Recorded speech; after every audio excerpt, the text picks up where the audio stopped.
Poteau, Cameron, Spiro today. LaFleur County is hopping with back to school. Yeah, it's going to be busy, so get ready traffic-wise because you're actually going to have to look out for it this morning. 5 News reporter Claire Everbach joining us in Spiro with a look at the first day. Claire, do you remember the nerves on the first day of school, the excitement?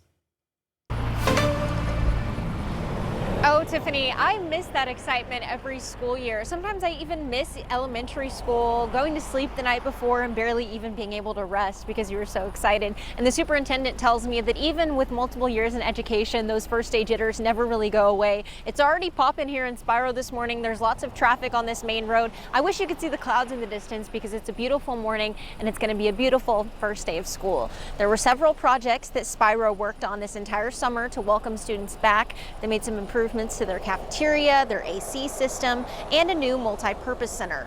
Dr. Richard Haynes says he, along with the rest of the staff, are all very excited to welcome students back. He also says the district is continuing its no-cell bell-to-bell policy this year after hearing positive feedback from both students and parents. The kids felt like they were more engaged in class. That's one thing that I got a lot of reports back about and feedback. They felt more engaged. They felt more focused. They didn't feel distracted. And so as a staff member, we saw the interaction right off the bat. Students are going to be arriving in about an hour or so. We're going to get to hear from some of them about how they're feeling about their first day, as well as from Dr. Haynes about his upcoming plans for the school year. Bus routes also resumed today. They've added 2 new routes this year in the Spiro area. Live in Spiro, covering news where you live, Claire Everbach, 5 News. Thanks for that, Claire. Well, you can send back to school pictures to 479-785-5000. We want to see those first day of school outfits and all the excitement. We'll show those pictures through the week right here on 5 News this morning. Maybe we'll show ours too. I know, we need to find some old yearbook or back to school pictures. Definitely so. All right, today Springdale Public Schools will celebrate the launch of a reimagined Jones Prep Academy. It'll serve students in K through 8th at the Jones Elementary campus. The academy offers an alternative learning program with small class sizes, counseling, behavioral health, offices, and more. Now, back in March, the school board approved a plan to move students and staff from Jones to nearby schools ahead of the building's transformation. Today will be a ribbon cutting at 10 o'clock, but students won't start classes at the academy until Monday.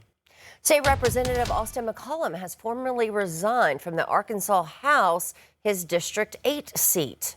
Yeah, it's representing parts of Benton County, now vacant. This comes days after the Republicans' arrest for allegedly assaulting his wife. Maya Ellison has more. My first and foremost concern is with everyone affected by these events, and I hope that everyone receives the support that they need while the justice system does its work. House Speaker Brian Evans of Cabot responds to Representative Austin McCollum's resignation 4 days after his arrest on charges of aggravated assault on a family member, false imprisonment, and domestic battering. Domestic violence has no place whatsoever in our communities, our cities, and our state. Evans calls the allegations, quote, deeply disturbing. He says McCollum's resignation means lawmakers no longer have to consider expelling him, something that's happened only twice in Arkansas history. And I saw that in the statement. You said that his resignation protects the integrity of the House. But what does protecting the integrity of the House mean when it comes to a situation like this? Well, the actions of one member certainly does not define the character or the commitment of the other 99 members who come to work every day to serve their constituents. And we're going to remain focused on the constitutional responsibilities and serving the people of Arkansas. Now, according to the probable cause affidavit, an argument between McCollum and his wife escalated into a physical confrontation that led to his arrest. If I were to just read it, I would say this is obviously a potentially lethal domestic violence situation. When someone refuses to let someone else leave in the middle of an argument, that's a potential indicator that something is wrong. Beth Sanders, executive director of the Arkansas Coalition Against Domestic Violence, says the crime crosses every demographic and it's never the victim's fault. So when it happens, even in a group of lawmakers or business associates somewhere, it's important to know we shouldn't necessarily be surprised by it because domestic violence can be anywhere. She says that's why continued work with lawmakers remains critical to strengthen protections and ensure survivors get the support they need. Advocacy groups work well, law enforcement understand and respond in a trauma-informed way to victims when they come forward and tell the story, that city officials, court systems work to hold offenders accountable. Well, Speaker Evans says House leadership will work with Governor Sanders' office to establish a timeline for filling the now vacant seat.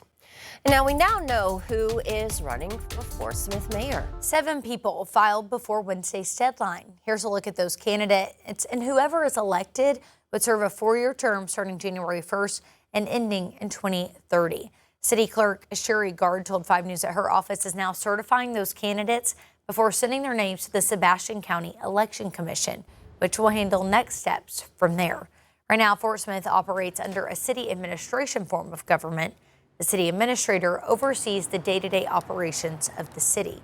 A separate petition, now under review, could give voters the chance to decide whether to switch to a mayor-council form of government. There's like a misconception that it will happen immediately. And so I do want people to know that it won't happen immediately, that it will take time, because it's a lot more than just, hey, we're going to swap out the mayor for the city administrator. It requires other positions. It requires more council members.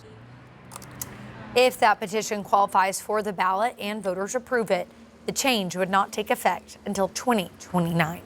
Well, in Fort Smith as well, the woman accused of killing a 16-year-old boy had her first appearance in court. Jasmine Johnston pleaded not guilty on Wednesday to first-degree murder and aggravated robbery. A Fort Smith judge also ruled that she will be held on a $500,000 bond.